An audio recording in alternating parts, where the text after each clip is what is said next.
Humanity stood on the brink of a new era, their eyes fixed on the endless stars above their world, had conquered the Earth, but now they dreamed of the stars. A fleet of ships was ready to leave the cradle of humanity and venture into the vast unknown. The Pioneer was the flagship of this expedition, a gleaming vessel made of the finest human technology, built for one purpose: to explore the farthest reaches of space. Captain Sarah Reynolds stood at the command deck, staring out into the void of space. Her heart pounded with a mix of excitement and unease. Her crew was a blend of brilliant minds and fearless adventurers from all corners of the Earth. Each member had their own reasons for joining this mission, but all shared the same desire to push humanity forward into the galaxy.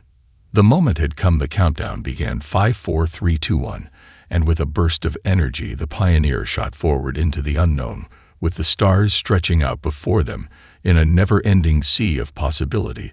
The crew cheered. Their journey had begun. But Sarah knew this was only the beginning. The journey would be long and filled with dangers. They had no idea what awaited them out there. As they traveled further from home, strange things began to happen. The first anomalies were subtle, odd readings and strange fluctuations in the ship's sensors. At first, they thought it was a malfunction, but then the anomalies grew more intense. Lights flickered on and off, communications became garbled. The crew started to feel like something was watching them. They couldn't shake the feeling that they weren't alone. And then they encountered the first alien species. They didn't know what to call them, yet only that they were unlike anything humanity had ever imagined. Their ships appeared without warning, sleek and black like shadows in the void. Their presence on the sensors was impossible to ignore, and when they finally made contact, it was through a pulse of energy that reverberated across the ship. It was like nothing they had ever experienced, a deep hum that seemed to speak directly to their minds. Sarah and her crew tried to communicate, but their words fell short. No translation system could bridge the gap between human language and the energy-based signals they were receiving. The aliens didn't seem hostile, but they didn't seem friendly either. They were indifferent, a species far beyond humanity's understanding. The tension in the air was palpable. Every crew member braced themselves for something they couldn't predict. A simple mistake could lead to disaster, but Sarah wasn't one to back down. She ordered the crew to stay calm and think carefully. They needed to find a way to communicate with these aliens if they were going to survive this first contact. Without a clear understanding of their intentions, they had no chance of making it back home in one piece. Then it happened. A breakthrough came from the most unexpected place. A young engineer named Mira had been working on a theory about communication through energy patterns, and when the alien signal pulsed again, she was ready. Using the ship's own energy fields, she mirrored the alien signal and sent it back. The hum shifted. It was a message. They were being heard. The crew held their breath as they awaited a response, and when it came, it wasn't what they expected, but it was something no one could have anticipated. The aliens responded with a wave of energy that seemed to convey curiosity, not hostility. They were studying humanity just as humanity was studying them.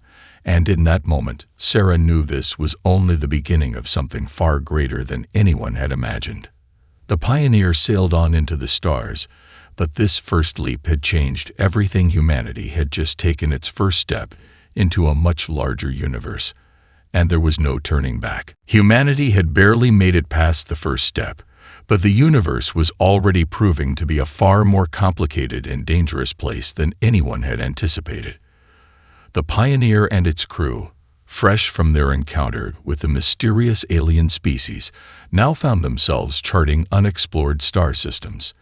The excitement of discovery was palpable, but it was tempered with a nagging unease.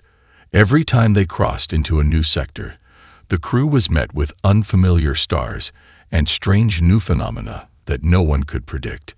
It was exhilarating, but it was also deeply unsettling. Days turned into weeks, and the crew had grown accustomed to the new routine: scanning, mapping, cataloging. But the excitement never wore off. Sarah Reynolds, always calm and composed, kept a watchful eye on the crew, sensing the anticipation mounting with each new world they discovered. The mission was going well, but there was a sense that something was just beyond the horizon, something waiting for them, lurking in the shadows of the galaxy. Then it happened. The Pioneer received an unexpected transmission. Distorted at first, like static over a broken signal. It took several hours for the crew to decode the message. When they finally did, the tone shifted from confusion to alarm. It was a warning. The message was from another alien species, one they had never encountered before. The Trivac Dominion, a vast empire known for their ruthless conquest of other star systems. The warning was clear. Leave this sector or face obliteration. Sarah gathered her senior officers for a briefing. The Trivac Dominion was known for its military might, a force of fleets capable of overwhelming entire civilizations. The human fleet was no match for their firepower, not yet at least. They had only one option, to retreat. But Sarah wasn't one to run. She understood the risks, but she also knew that humanity's presence here in the galaxy had already started to shape the future. If they backed down now, it could be the end of their exploration and their place in the galaxy. Prepare for contact, Sarah ordered. We won't run from this. Not yet. The crew's tensions were high, but the Pioneer wasn't unprepared. It wasn't as powerful as the Trivac ships, but it had something the Dominion's fleet didn't: innovation. Using human ingenuity, the crew had equipped the Pioneer with advanced cloaking technology, experimental weapons, and an adaptive AI system that could predict and react faster than anything the Dominion might throw at them. Sarah had faith in her team's abilities, but she also understood the importance of diplomacy. If the Trivac saw humanity as a threat, they needed to act quickly to prove they were not. A battle could still be avoided, but only if the Pioneer could reach the Trivac before they acted. When the Trivac fleet appeared in the distance, it was like a wave of darkness sweeping across the stars. The enormous ships, covered in jagged edges and sharp angles, loomed over them, casting an oppressive shadow over the human vessel. But Sarah didn't flinch.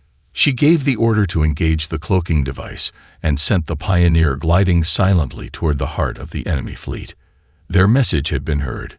Now it was time to show the Trivac that humanity would not bow to intimidation. The first strike came fast, an unexpected barrage of missiles. The Pioneer dodged, the crew's expertise in piloting and evasive maneuvers pushing the ship to its limits. But Sarah had expected it. She had already calculated the odds, and as soon as the missiles were fired, she activated the ship's experimental energy shields, deflecting the attack. The Trivac were furious, but instead of retreating, they adjusted. The battle was about to become a test of wits, strategy, and sheer determination. The battle with the Trivac Dominion had ended in a standoff, but it was far from over. Humanity's reputation spread quickly across the galaxy, and for the first time, the Galactic Council, the loose federation of powerful alien civilizations that governed the known universe, took notice. To many, humans were a curious anomaly, an untested species with no business in the larger galactic stage. But others saw potential, and not all of it was good. The Council, a vast bureaucracy formed of ancient species, had long ruled with iron control, enforcing their own interests above all else. Their way of thinking was simple. The more species under their influence, the more power they could wield.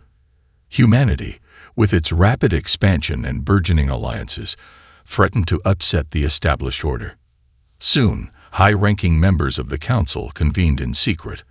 Among them were the Core, a species of hyper-intelligent cephalopods who ruled with cold calculation, and the Ilran, a race of energy beings whose motives were as inscrutable as their form. The Council's collective thoughts turned to one singular question: what would humanity's presence mean for their continued dominance? Some argued that humans should be allowed to continue their explorations, even welcomed into the fold. But others, fearing the unpredictable nature of the humans, pushed for more drastic measures. It was the Core who first proposed action. We cannot allow a new species to rise so swiftly. Their ingenuity may be their strength now, but it will be their weakness in time. We must strike before they become a threat we cannot control. Behind the scenes, the Council quietly began manipulating events. They quietly pressured several star systems near humanity's new colonies to close their borders, cutting off vital trade routes. Messages of false promises were sent to the human leaders, offering peaceful trade deals that were, in truth, one-sided ploys to gain control over critical resources. The message was clear. Humanity would either submit or face isolation, then destruction. As Sarah Reynolds and her crew continued their journey, unaware of the Council's machinations, tensions on the Pioneer began to mount. The crew was stretched thin, maintaining diplomatic contacts, gathering intel, and fending off increasingly aggressive alien species that saw the humans as an easy target. The pressure to succeed weighed heavily on Sarah. She had always led with conviction, but now it was clear that humanity was no longer just an explorer in the stars. They were a force to be reckoned with, and that meant enemies were closing in from all sides. One quiet evening, Sarah was alone in her quarters, reviewing reports, when her communications officer, Lieutenant Ethan Marks, burst in. His expression was grim. "Captain, you need to see this," he said, handing her a datapad.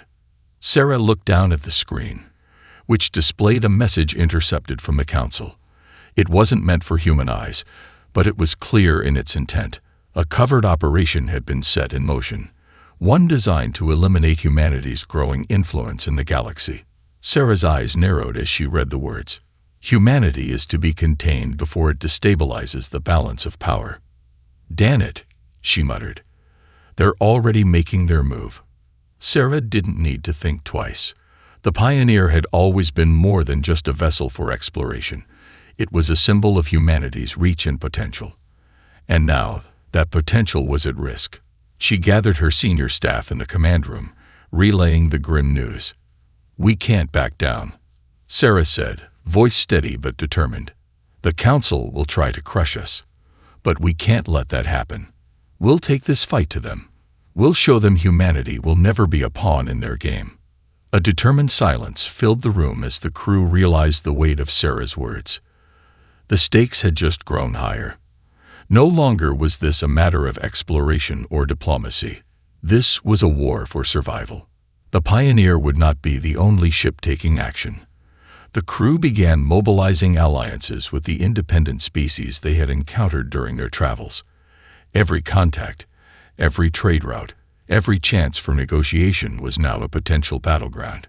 Humanity had no intention of being silenced by the established powers. They would fight for their right to explore, to exist, and to shape the future of the galaxy on their own terms. The first moves had been made.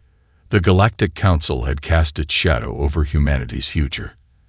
And now, the Pioneer was ready to stand its ground. Humanity's survival was no longer a question of exploration or diplomacy. It was a matter of resistance.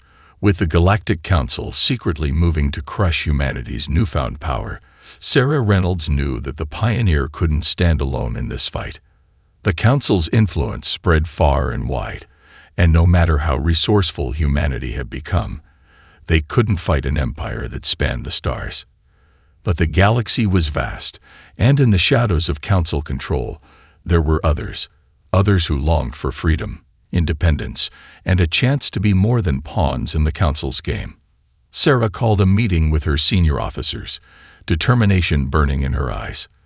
The message from the Council was clear: submit or face extinction. But the Pioneer had already shown that humanity would do neither. It was time to find allies. It was time to form the coalition.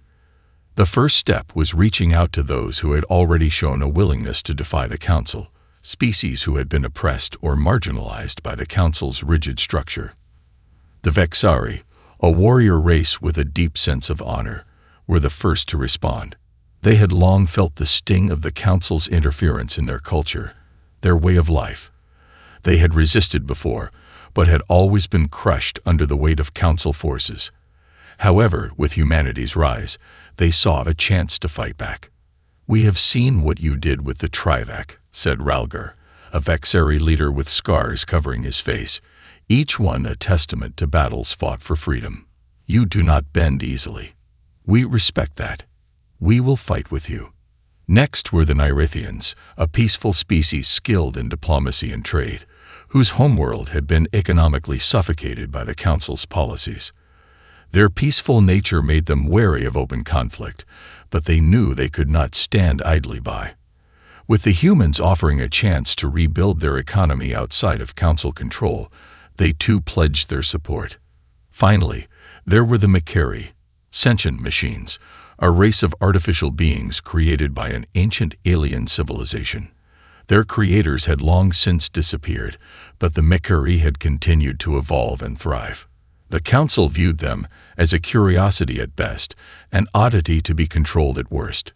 The Makari, however, longed for autonomy, and when Sarah reached out, they responded with a single resounding message. "We are not your tools. We are your allies." With these allies secured, the coalition began to take shape. Each species brought something unique to the table. The Vexori brought unparalleled combat experience. The Narithians brought diplomatic finesse and economic prowess, and the Makari brought their advanced technology and AI capabilities. But it was humanity that united them. The human spirit of defiance, of ingenuity, and of unwavering belief in the possibility of a better future became the glue that held the coalition together. The first joint operation was risky. A small, independent colony near Council space had been targeted for suppression. The Council saw it as an example, forced compliance through fear.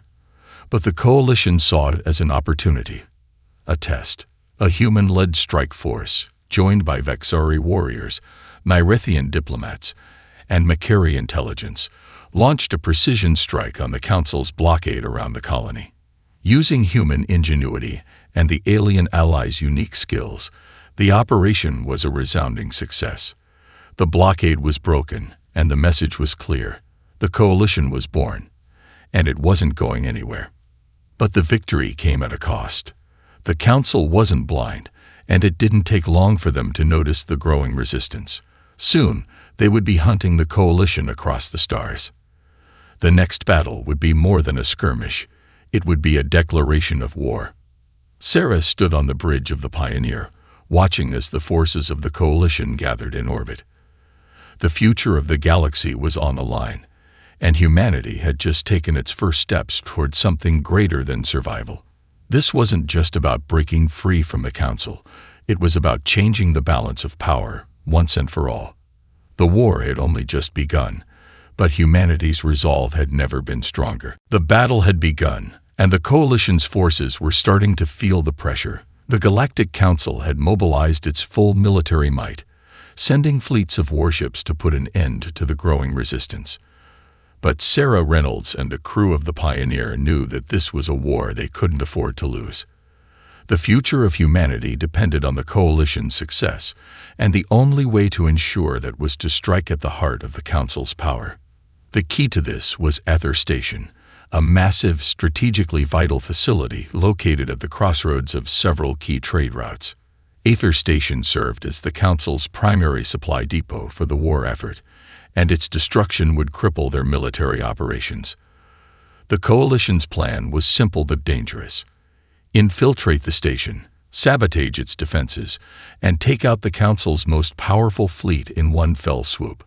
As the Pioneer and its allied ships approached Aether Station, Sarah felt the weight of the decision bearing down on her. This would be no simple skirmish.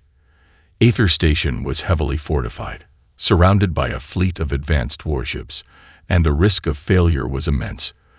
But the coalition couldn't afford hesitation. The longer they waited, the stronger the Council would become. "Prepare the fleet," Sarah ordered, her voice steady but filled with urgency. "We're going in." The fleet, a diverse mix of ships from the different species in the coalition, began to position themselves in low orbit around Aether Station.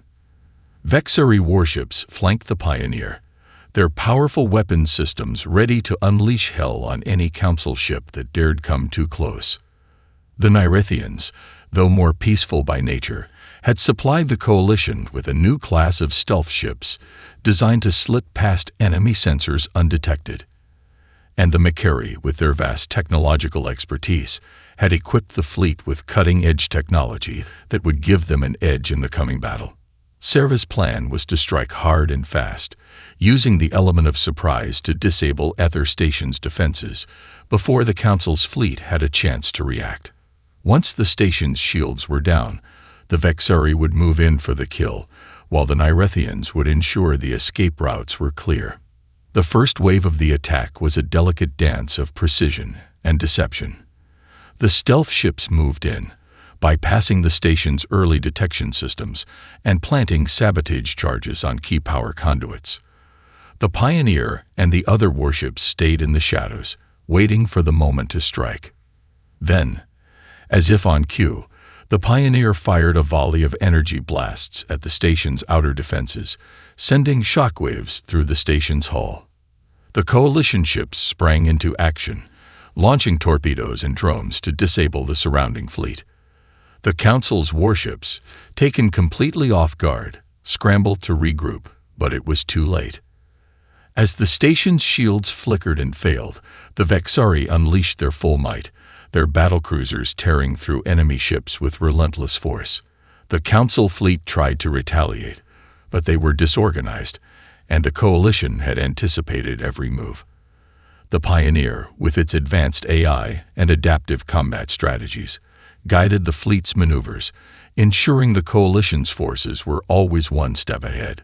But then, the unexpected happened. From the heart of the Council's fleet emerged a new, terrifying ship, a massive dreadnought, more advanced and more powerful than anything the Coalition had seen before.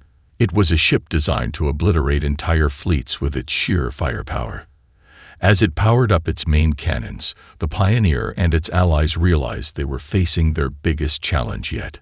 "Brace for impact," Sarah shouted as the dreadnought fired a blast of energy that rocked the entire fleet. The Pioneer shook violently, alarms blaring as shields flared and systems went offline. The Vexari warships, already engaged in close combat with the remaining Council ships, couldn't pull away in time to assist. The battle was turning in favor of the Council, and for a moment, it seemed as though the Coalition's victory would slip through their fingers. But then, in the chaos of the battle, a message crackled through the Pioneer's comms, a signal from the Makari.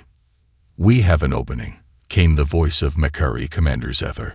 "We can disable the Dreadnought's core if you can hold them off long enough." Sarah's heart raced. The plan was risky, but there was no other choice. "Do it," she ordered, rallying her forces.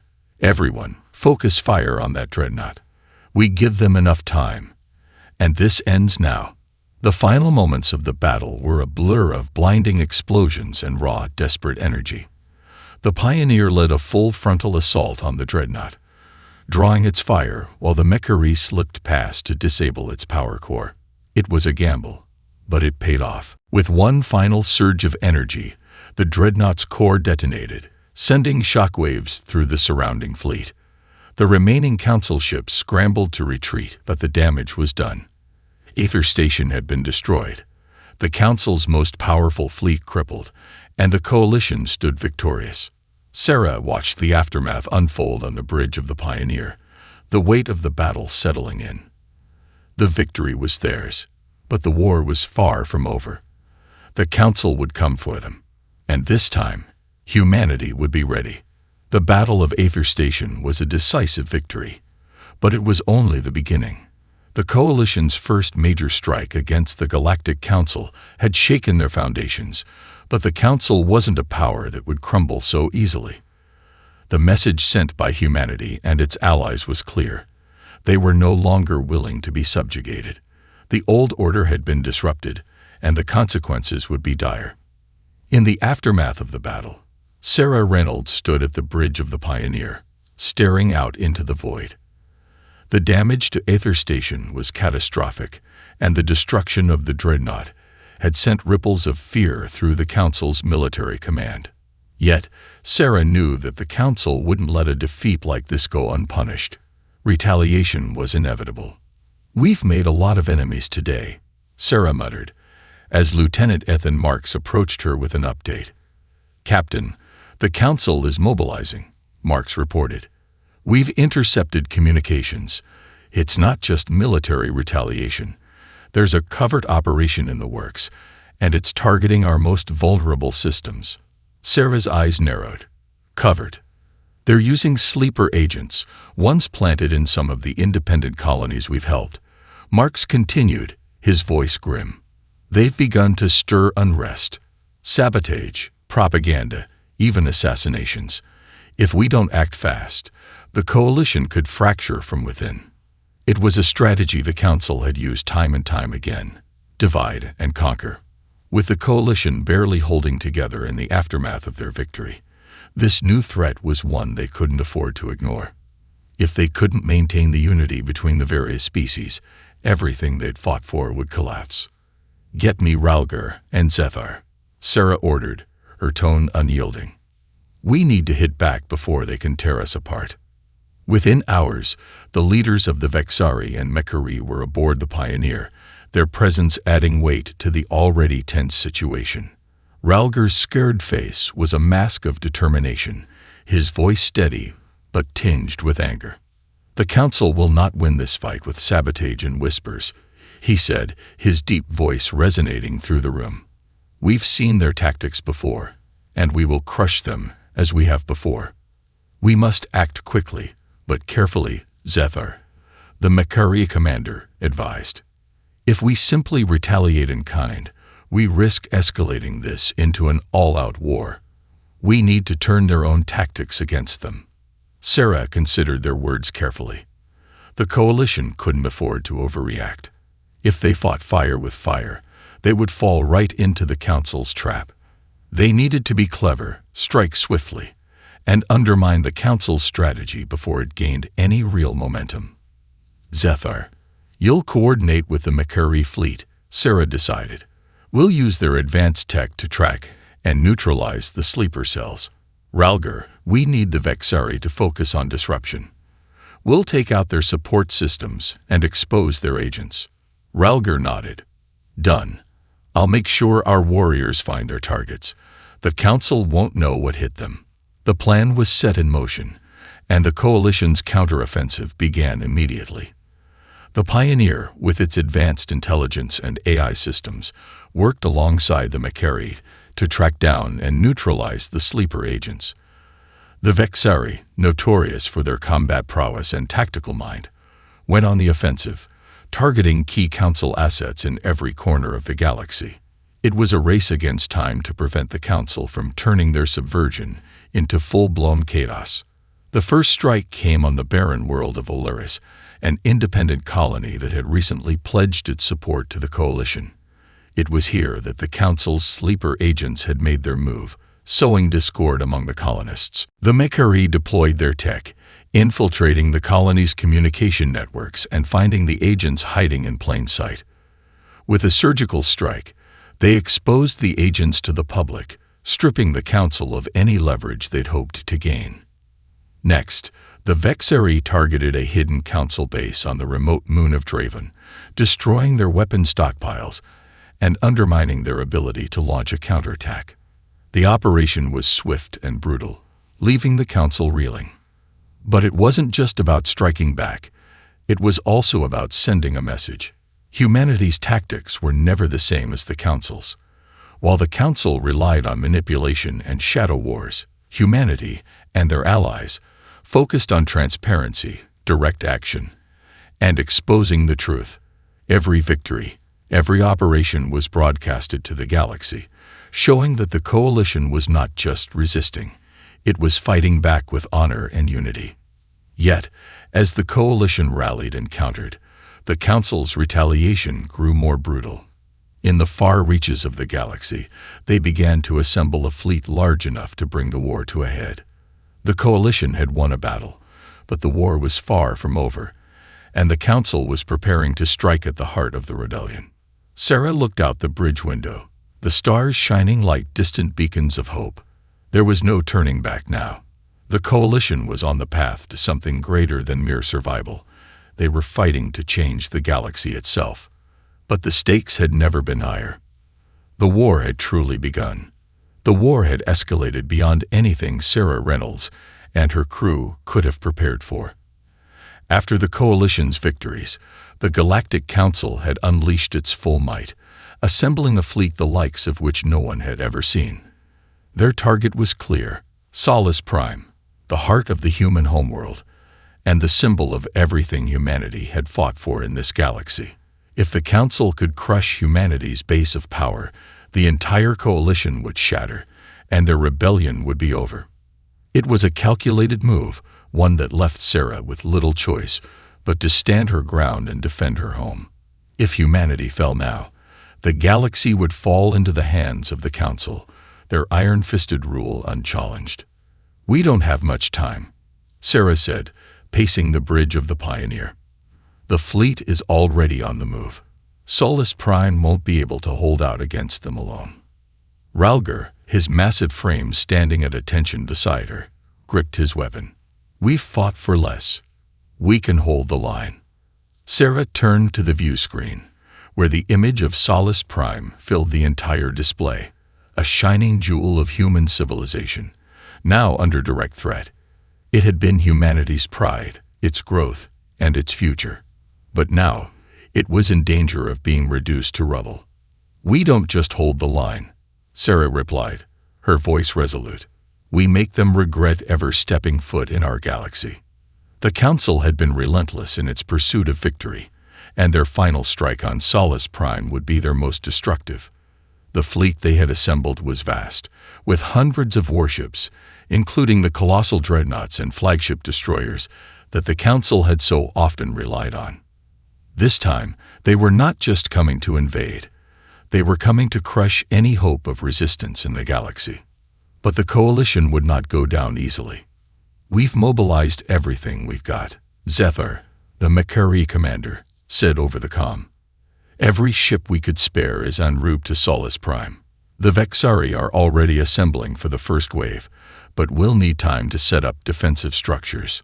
"We don't have time," Sarah replied, her mind already working through the plan. "If they reach the planet before we can organize the defense, it's over." And so, the first major clash of the siege of Solus Prime began. As the Pioneer and the rest of the Coalition fleet entered Solus Prime's atmosphere, Sarah gave the order to engage the Council's fleet head-on. The Vexari warships charged into the fray with their signature battle cries echoing across the comms. The Pioneer opened fire, its newly upgraded weapon systems pulsing with deadly energy. But the Council was prepared. Their dreadnoughts took the brunt of the initial fire, absorbing the shots without faltering. Sarah's eyes flickered over the battle map. The odds were against them, but they had one advantage: humanity's sheer tenacity. Every fighter jet, every bomb, every missile launched by the Coalition wasn't just an act of warfare. It was a statement that humanity would never give in. "Focus fire on their flagship," Sarah commanded. The largest Council ship loomed like a shadow on the battlefield, its weapons capable of laying waste to entire continents.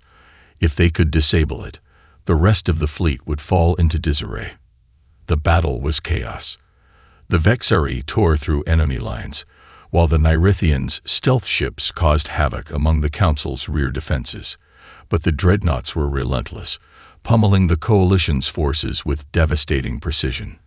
The Pioneer took several hits, alarms blaring as the hull groaned under the strain. "We've got incoming. Direct hit," Lieutenant Marks yelled. The bridge shook violently as another barrage slammed into their shields. Sarah held her ground, refusing to flinch. "Get us in closer to that flagship. We're taking it down now," Sarah ordered, gritting her teeth. With the Pioneer now in the thick of the battle, the Vexari and Makari ships rallied around them, providing cover. The combined forces of the Coalition pushed forward, determined to break through the enemy lines. The flagship was now in their sights, and the Coalition's combined firepower unleashed a relentless barrage at its exposed weaknesses. But just as victory seemed within reach, the unthinkable happened. From the heart of the Council's fleet, a new weapon was deployed. A massive energy pulse capable of disrupting the very fabric of space itself. The pulse hit the Coalition forces like a sledgehammer, disorienting ships and causing chaos among the ranks. The Pioneer rocked violently, its systems momentarily shutting down. Sarah gritted her teeth and fought to maintain control of the ship. "We're losing power, Captain," shouted her chief engineer. "The pulse has destabilized our reactors." "Hold it together," Sarah roared, gripping the controls with both hands. "We can't afford to lose now." The Vexari warriors, seeing the vulnerability, made their final, desperate push. In a coordinated strike, they launched a series of powerful torpedoes directly at the flagship's core. The explosion was catastrophic. As the massive ship erupted in a ball of fire and energy, the remaining Council fleet faltered. The shockwaves spread through the battlefield, throwing ships off course and scattering the Council's forces. The Coalition, though battered and bruised, pushed forward, now with a clear path to victory. Solus Prime had been safe, for now. But the war was far from over. The Council would return, angrier and more vengeful than ever. But humanity had proven something today. They were more than a species to be overlooked. They were a force to be reckoned with. The dust had barely settled from the siege of Solus Prime when Sarah Reynolds stood before the bridge of the Pioneer, staring out into the stars. The battle had been brutal. The losses heavy, but humanity and the Coalition had prevailed. The Council's flagship was reduced to a smoldering wreck, its once mighty fleet now in retreat. Solus Prime had been saved, but the victory was bittersweet. The cost had been high, and the Council, though shaken, would never forget this humiliation. They would regroup, they would come again. And when they did, humanity would have to be ready. "We've held the line, but this war is far from over," Sarah said, her voice steady, but heavy with the weight of what lay ahead. Ralgar, his Vexari warriors having suffered casualties of their own, nodded in agreement. "The Council will rebuild. They will come after us with everything they have. We must be prepared." Zethar, the Makari commander, chimed in. "We've weakened them, yes, but their reach is vast, and their vengeance will be swift. They won't stop until every last member of the Coalition is wiped out." Sarah looked at the faces of her allies, Vexari, Nyrethian, Makari, and human. They were all in this together now, bound by the same cause, the same dream of a galaxy free from tyranny. But the question remained, how could they strike back when the Council still held so much power? "Then we go on the offensive," Sarah said, her voice firm with resolve. "We can't wait for them to come to us. We take the fight to them." Her words were met with a moment of silence, each member of the Coalition processing the magnitude of the decision. The idea of launching an all-out assault on the Galactic Council seemed like madness. The Council had centuries of power, resources, and advanced technology at their disposal.